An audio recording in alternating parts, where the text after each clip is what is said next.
2529번님 덕산 네오록스 3만 원에 비중 27%. 이 종목은 어떻게 할까요?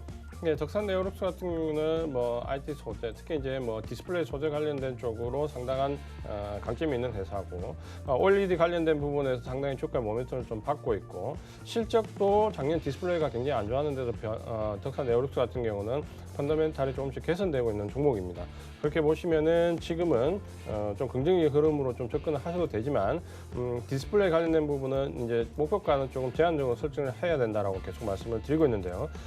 기술적으로 보시면은 아래쪽에 이번에 19,800원 정도까지 저점을 좀 찍었고, 여기는 저점부터 실레스팅이 좀 상당히 있습니다. 그렇게 보시면은 지금은 1차 반등 이후에 눌려지는 구간에 좀 들어와 있는데, 이런 경우는 이제 2차 반등이 좀 예상된다라고 말씀을 좀 드리겠고요. 목표 가격은 1차적으로 36,000원까지 말씀을 좀 드리겠고요. 지지선은 이번에 행보 구간에서 좀 지지했던 가격 22만 5천원을 지지선으로 말씀을 좀 드리겠습니다. 네, 알겠습니다. 덕산 네오록스 듣고 왔고요. 한송네오텍 이 종목은 이번에 코로나19 약간 테마로 얽혀 있지 않았나요? 예, 이 종목은 이제 한 번 반짝했죠. 테마에 들어가지고 초반에. 초반에 네. 2월 초에 한번 반짝했던 부분이 지금은 이제 아쉽지만 사실 그 이후에 별다르게 어떤 테마나 모멘텀을 형성하지 못하면서 지금은 어떻게 보면 지금 굉장히 어려움을 좀 겪고 있다라고 말씀 좀 드리겠고요. 펀더멘탈도 약하지만 전체적으로 보시면은 매출액이나 영업이 거의 변화가 없고 펀더멘탈이 개선돼서 주가를 끌어갈 만한 그런 종목은 아니다라는 부분은 말씀 좀 드리겠고요. 기술적으로 보면 이제 조금 이제 어려운 구간에 들어와 있다는 부분이 1월 말에 이제 2월 초 이때 이제 반딱하면서 위쪽에 보시면은 2,200원대 위에서는 굉장히 많은 매물을 쌓아버렸습니다. 그러니까 이런 경우에 이제 거래량이 너무 많이 나오면서 고점을 형성해 버렸기 때문에 이렇게 이제 거래량이 많이 나와버리면 2차 반등도 굉장히 약하게 들어왔고, 이 이후에 이제 고점이 형성되고 난 이후에 이제 급락의 모습을 좀 보여주는데, 문제는 이제 이 종목 같은 경우는 아래쪽에 저점도 신뢰성이 그렇게 높지는 않습니다. 그래서 657원을 일단 저점으로 놓고 대응을 하시는데, 1차적인 목표 가격은 1,580원까지 말씀 좀 드리겠고요. 이 이후에 아마 이 종목을 요 1차 접근선까지 청산하지 않으시면 상당히 이 구간이 좀 오래 갈 수 있다는 점에서 일단 청산 후 종목 교체 전략을 말씀을 드리겠습니다. 한마디로 기회가 왔을 때 반드시 청산을 해야 되는 구간이 지금 올 수 있다. 그 구간을 놓치지 말자라고 말씀을 해주셨고요. 다음 종목입니다. 메탈라이프 들어와 있고 21,000원에 비중이 30%, 비중이 적진 않네요. 네, 아마 이제 이 신규 상장 이후에 접근을 좀 하셨던 것 같고, 가격은 그렇게 나쁘게 접근을 하신 건 아니지만 아마 기술적인 부분보다는 아마 좀 중장기적인 관점으로 하시지 않았을까라고 좀 보여지고요. 일단 가격적인 부분보다는 펀더멘탈적인 요인으로 좀 들어가셨을 가능성이 좀 보입니다. 이 종목은 이제 보시면은 지금 2017년도, 2018년도, 2019년도 이렇게 좀 보시면은 크게 변화가 없습니다. 그러니까 그 자체 내 모멘텀이 형성되거나 이럴 부분은 아니다라는 부분과 함께 반도체 패키지 관련된 부분이나 여러 가지 지금 관련된 부분에서 어떻게 보면은 패키지 레이저용, 통신용, 군수용 여러 가지 얘기가 많이 나오는데, 결론적으로는 펀더멘털을 개선시킬 만큼 이렇게 튀어나온 부분이 사실은 없습니다. 그러니까 그런 부분은 좀 생각을 하시고 접근을 좀 하셔야 될 것 같고요. 지금 이제 보시면 아래쪽에 기술적으로 좀 보시면은 최저가 14,100원, 여기는 이제 21,000원에 접근을 하셨는데, 위쪽에 매물은 어디서부터 쌓여 있냐면 24,500원부터는 매물이 상당히 많이 쌓여 있습니다. 그래서 아래쪽에 지금 보시면은 시장의 반등과 함께 반등은 좀 나오고 있는데요. 목표 가격은 24,500원까지 말씀을 좀 드리겠고요. 지지선은 아래쪽에 16,800원 지지선을 말씀 좀 드리겠습니다. 네, 메탈라이프 듣고 왔습니다. LG화학 30만 5,250원에 비중 20%. 얼마 전까지만 해도 30만 원을 찍고 올라갔을 때는 야 이제 30만 원 이하는 못 보겠다 했는데 20만 원 초반대까지 밀렸다가 지금 보니까 34만 원 넘더라고요. 예, 이 종은 이제 급락이 났죠. 보시면은 2차 전지는 어떻게 보면 코로나19와 관련된 부분에서 초반에 급락이 나올 때 상당히 좀 버텼습니다. 주도주로서 주도 섹터라서 좀 버텼고, 3월 달에 이제 넘어가면서부터 자동차 공장들이 대부분 이제 셧다운 된다는 얘기가 나오면서 급락을 했거든요. 그러니까 1차에 급락을 피해갔다가 2차에 이제 큰 폭으로 내렸다라고 좀 보셔야 되는데, 그 이후에 지금 보시면 이제 바닥권에서 반등을 줬을 때 2차 전지가 가장 좀 빠르게 반등을 줬습니다. 가장 큰 이유가 미국 시장도 테슬라가 예를 든다면 우리가 잘 알고 있는 반도체나 5G나 휴대폰 관련 섹터나 모든 IT 섹터 내에서 가장 빠르게 반등을 줬습니다. 그 영향으로 우리도 2차 전지가 좀 빠르게 반등을 줬고 빠르게 반등을 준 이후에 조정도 좀 먼저 들어갔다 이렇게 좀 보시면 될 것 같고요. 최근에 이제 테슬라가 뭐 10% 넘는 급등하는 날에 뭐 비일비재하게 나오고 있습니다. 아무래도 지금 이 셧다운되는 부분이 이제 해제된다라는 것 때문에 이 코로나19와 연관돼서 경제와 관련된 특히 제조업 분야에서의 공장이 재가동됐을 때 가장 이제 이슈화되는 부분이 자동차 쪽 가능성이 높기 때문에 아무래도 테슬라가 좀 빨리 반응하는 경향이 있다 이렇게 좀 이해를 하시면 되겠고요. 그런 점에서 지금 LG화학은 뭐 LG화학뿐만 아니라 오늘 2차 전지 관련된 종목들은 거의 다 급등한다라고 좀 보시면 되겠는데요. 기술적으로 보시면 아래쪽에 23만 여기는 굉장히 신뢰성이 좀 있는 저점입니다. 그래서 아마 요 구간으로 다시 뭐 밀리거나 그럴 것 같지는 않고요. 지금 이제 1차 반등 이후에 지금 이제 오늘 정도 보시면은 2차 반등이 이제 좀 시작되는 구간에 들어와 있다 이렇게 좀 보시면 되겠고요.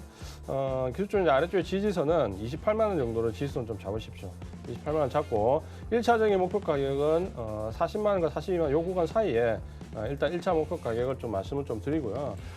내가 이제 길게 보는 전략이라면 지금 2차 전지는 어떻게 보셔야 되냐면 1분기 어렵고 2분기 바닥이고 3분기, 4분기가 급등할 가능성이 있는데 지금 1, 2분기 실적을 깨먹는 정도와 3, 4분기 실적에서 개선되는 정도로 이렇게 플러스 마이너스 했을 때 작년 대비 실적을 넘어서면 그 주도주될 가능성이 있거든요. 근데 2차 전지는 3분기, 4분기 기대 수익이 1, 2분기 깨먹은 거를 더한다 하더라도 작년 실적을 넘어설 걸로 기대가 되고 있습니다. 그러니까 주도 섹터에 들어올 수 있다는 거죠. 그런 관점을 보시면은 적어도 이제 LG화학 2차 전지 같은 섹터는 적어도 올 3분기, 4분기까지는 끌고 가야 됩니다. 그래야 시세를 좀 크게 볼 수 있기 때문에 가능하면 이 종목은 팔지 않고 올 연말까지 가져간다라고 생각을 좀 하시고 장기적으로 좀 대응하실 걸 말씀드리고요. 1차 목표 가격은 42만원까지 말씀을 드리지만 이 가격대는 3분기 이후에 넘어갈 수 있다라고 말씀을 좀 드리겠습니다.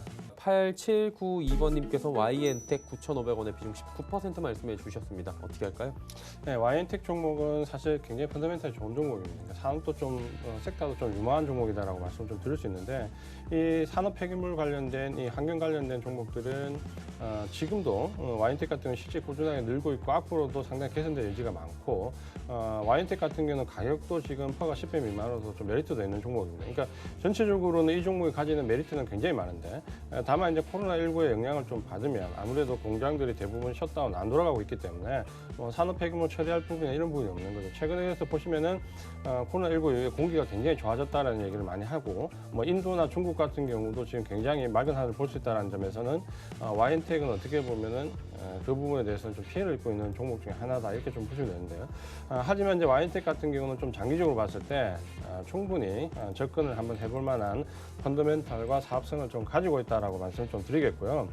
기술적으로 보면 아래쪽에 7,170원 정도를 저점으로 좀 잡았는데 매수하신 가격은 9,500원 한번 사볼 만한 가격대입니다. 다만 이 종목 이제 매수하신 가격대만 좀 잘 유지가 되면 2차 상승을 좀 기대해 볼 수 있거든요.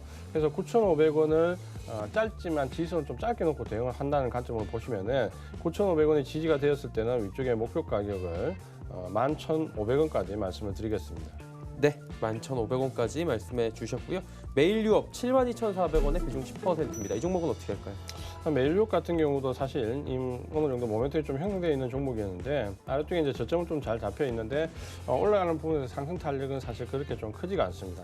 메일 유업 같은 경우는 우리가 펀더멘털 한번 보면 최근에 보시면은 2018년도, 2019년도에서 매출액은 조금 늘었고 영업이익도 조금 늘었는데 보통 아래쪽에 영업이익이 500억대, 700억대, 800억대 그리고 올해는 거의 한 1,000억 가까이 보면서 어떻게 보면 메일 유업 같은 경우는 내실은 좀 계속 좋아지고 있는 편이거든요. 그런 점에서 이런 종목은 아마 좀 장기적인 관점에서 접근하는 펀드들이 충분히 공략을 할 수 있는 종목이다라고 말씀을 좀 드리겠고요.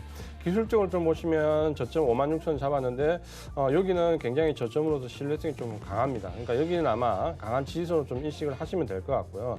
다만 이제 여기 저점 이후에 상승하는 부분에서는 전체적으로 상승 탄력이 그렇게 크지는 않습니다. 하지만 이 종목은 조곤조곤 하면서 계속해서 올라갈 수 있는 종목이다라고 좀 이해를 하시면 될 것 같고요. 위쪽으로 목표 가격은 9만 원까지 말씀을 드리겠습니다. 네, 메일 유업 이야기를 나눠봤습니다. 자, 다음 종목을 갈게요. 이 종목은 사실 뭐 대다수의 분들이 한 번 정도는 관심을 가져볼 수밖에 없는 종목, SK하이닉스입니다. 지금 보니까 81,700원인데요. 현재 가격 87,200원에 비중 40% 들고 계십니다. 약간 손실이 있네요. 네, 지금 이제 반도체 종목 같은 경우는 삼성전자, 미국의 이제 뭐 마이크론도 실적 발표하고 SK하이닉스도 마찬가지인데 1분기가 생각보다 상당히 나쁘지 않았습니다.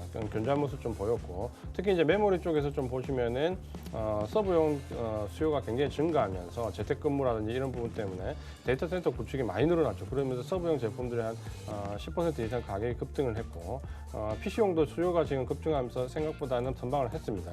근데 이제 이 실적 발표까지는 이 반도체 종목들 상당히 괜찮았는데 그 다음에 이제 실적 발표 이후에 상승 탄력이 조금 떨어집니다. 그러니까 가장 큰 이유가 미국에도 보시면은 마이크론이 실적 발표 전까지 굉장히 큰 폭으로 오르다가 실적 발표 이후에 좀 떨어지는데 그 부분은 2분기에 1분기보다는 2분기에 저점이 형성될 수 있다라는 부분 때문에 2분기 동안에는 상승 탄력이 조금 떨어질 수 있다라는 내용들이 계속해서 레포트에 나왔기 때문에 그렇다라고 이해를 하시면 될 것 같고 다만 2분기가 지나면 3분기부터는 실적이 또 개선될 여지가 굉장히 크기 때문에 2분기 지금 중반 정도까지는 조금 소강 상태를 보이다가 5월달 넘어가면서부터는 상승 탄력이 좀 붙을 수 있습니다. 그러니까 그럴 때까지는 보유한다라고 생각을 좀 하시면 될 것 같고요.